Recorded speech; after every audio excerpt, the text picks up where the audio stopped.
Good evening, कैसे हो आप? आज बात करने जा रहा हूँ वोडाफोन आइडिया लिमिटेड के बारे में। जैसे कि आप देख पा रहे हो, वोडाफोन आइडिया लिमिटेड एक पॉजिटिव मूवमेंट करता हुआ दिख रहा है। यहाँ 1 ईयर डेटा में अगर देखोगे लगभग 8.8%, बट अगर 1 मंथ में देखना चाहोगे ना तो बहुत ही ज़बरदस्त इंक्रीमेंट हुआ है। जैसा कि आप देख पा रहे हो, 10 रुपये 55 पैसे पर ट्रेडिंग कर रहा है और मात्र 1 मंथ में 30.43%, लगभग एक शेयर के पीछे 2 रुपये 45 पैसे पर शेयर इंक्रीज किया। और यही 5 डे के रेंज में बात करोगे तो 1 डे के रेंज में बात करोगे तो वहाँ नहीं है 1 डे, क्योंकि लास्ट डे आज और कल से ट्रेडिंग बंद था। 5 डे में 3.4%, मतलब अगर स्टॉक के रेंज देखोगे तो ये जस्ट इस लेवल से यहाँ इंक्रीज किया है, मतलब साफ के फन की तरह यहाँ पर देख रहे होगे।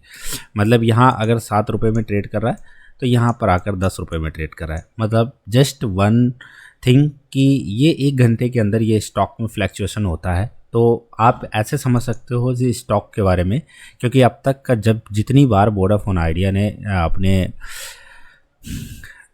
स्टॉक का रेट जो बढ़ा है पर शेयर, जो उसकी वैल्यू बढ़ी है, तो वो बस एक ट्रेंडिंग न्यूज़ की वजह से ही। इसी न्यूज़ के चलते मैं हर दिन पर डे वोडाफोन आइडिया और ऐसे ट्रेंडिंग स्टॉक के बारे में न्यूज़ लेकर आता रहता हूँ। चैनल को सब्सक्राइब करके बेल आइकन प्रेस कर दिए, सब्सक्राइब करना मत भूलिए। और अच्छा लगे तो कमेंट में आकर अपना बताइए भी कि आपने वोडाफोन आइडिया या ऐसा कोई स्टॉक खरीदा है जो बहुत दिन से फंसे हुए हो। मैं उस पर भी एनालिसिस कर आप सबको वीडियो बनाऊंगा, क्योंकि लास्ट 2 डे से मैंने एक, अगर वोडाफोन यहाँ देखोगे मैंने बताया था, एक यहाँ बनाया था। इस दिन में मैंने बताया था 10 रुपये 85 पैसे इंक्रीज करेगा और 10.85 को क्या 11 रुपये टच कर गया। तो आप सब भी वीडियो देखते रहिए और चैनल को सब्सक्राइब करते रहिए, ठीक है। यहाँ पर अगर बात करोगे इनकम स्टेटमेंट में, तो यहाँ पर क्वार्टरली जो रिजल्ट है 2022 सितंबर, दिसंबर, मार्च, जून, तो यहाँ पर अगर नेट इनकम जो है लॉस हुआ है और यहाँ पर रेवेन्यू कंपनी का इंक्रीज हुआ है। यहाँ पर अगर ईयर टू ईयर रेवेन्यू देखोगे और ऑपरेटिंग एक्सपेंस देखो तो कंपनी का ऑपरेटिंग एक्सपेंस बढ़ा है, मतलब कि भार बढ़ा है कंपनी पर, और रेवेन्यू कंपनी का इंक्रीज किया ईयर टू ईयर, ठीक है। बट यहाँ नेट इनकम प्रॉफिट मार्जिन बहुत ज़्यादा कम नहीं है, बहुत ज़्यादा लॉस नहीं है, माइनर लॉस है 5% 6%, जो कि आप देखते हो इसमें कोई भी ज़्यादा लॉस नहीं। अर्निंग पर शेयर यहाँ देख रहे हो दोस्तों, लोग बहुत कुछ बोल ले कि वोडाफोन आइडिया मत खरीदना क्योंकि ये बर्बाद हो जाओगे, लेकिन अर्निंग पर शेयर देख रहे हो, एवरेज देखो 29% है, जो कि काफ़ी अच्छा है। और ये ऐसा भी नहीं कि साल 2 साल में, 1 महीने के रेंज में है, आप ये भी ध्यान रखना। EBITDA यहाँ पर माइनस में है, ये आपको रिस्क शो कर रही है, जो कि आप यहाँ देख सकते हो। EBITDA क्या होता है? Earning before interest, tax, depression and amortization in measure of the company overall functional performance and is used to alternative to the net income in some circumstance, represent the company profit divided by the outstanding share for its common stock, ठीक है। Balance sheet की बात कर लेते हैं। Balance sheet में quarterly total asset की बात करेंगे, ब्लू कलर का है, तो टोटल एसेट कुछ भी कम नहीं हुआ है, टोटल लाइबिलिटी बढ़ी है कंपनी की। और यहाँ पर cash and short terms investment जो कि ये वीक दिखा रहा है, ये आप कह सकते हो कंपनी की स्थिति सही नहीं है इस लेवल को, ठीक है। बाकी चीज़ें सही है। तो यार देखो, सिंपल सी बात है, हम शॉर्ट टर्म इन्वेस्टर की बात करेंगे तो वहाँ पर आप इन्वेस्ट करिए, निकलिए, पैसा कमाइए, निकलिए, यही करना है, ठीक है। तो ये है। बाकी मेरा वीडियो बनाने का मतलब ये नहीं कि आप इन्वेस्ट करो, ये शेयर खरीदो या कोई भी स्टॉक खरीदो दोस्तों। मैं जस्ट वीडियो इन्फॉर्मेशन के लिए बनाता हूँ, आप सबके लिए अपडेट लेकर आता रहता हूँ, मैं इसके लिए वीडियो बनाता हूँ। ऐसे ही आज 12 बजे के आसपास में एक बहुत ही परफेक्ट न्यूज आई है, जिसकी वजह से मंडे को यह स्टॉक फ्लक्चुएट कर ये 11 रुपये को भी टच कर सकता है, ये भी बात। चलिए बात करते हैं न्यूज़ क्या है। वोडाफोन आइडिया ने मार्च तिमाही के लिए 50% लाइसेंस शुल्क स्पेक्ट्रम उपयोग शुल्क का भुगतान किया है। ये रिपोर्ट ईटी के हिसाब से है। द इकोनॉमिक टाइम्स, मतलब ईटी की रिपोर्ट के अनुसार वोडाफोन आइडिया पीआई ने मार्च तिमाही के लिए अपनी लाइसेंस फीस और स्पेक्ट्रम उपयोग शुल्क SUC जो को बात करते हैं 50% भुगतान कर दिया है। इसके अतिरिक्त उन्होंने दूरसंचार कंपनी DOT को यह भी आश्वासन दिया है कि वह जून तिमाही के लिए ब्याज भुगतान सहित 90% बकाया का भुगतान चरणबद्ध तरीके से करेंगे।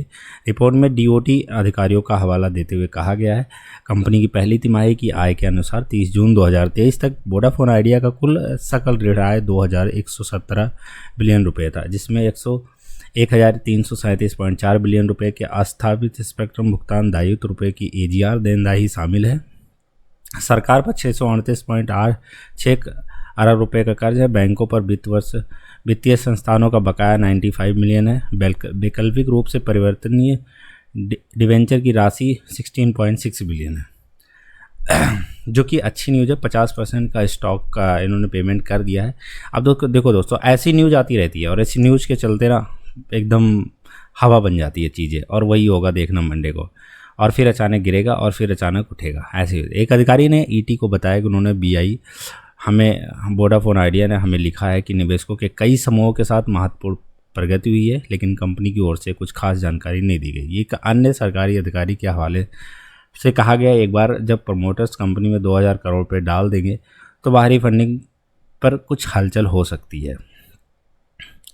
रिपोर्ट में कहा गया कि फिलहाल कंपनी के सरकार की सबसे बड़ी हिस्सेदारी 33.1% है। हालांकि यह कंपनी के दिन पर दिन के कार्यों के लिए एक व्यवहारिक दृष्टिकोण रखता है। पिछले 2 वर्षों में सरकार ने वैधानिक भुगतान के लिए कई विस्तार दिए हैं।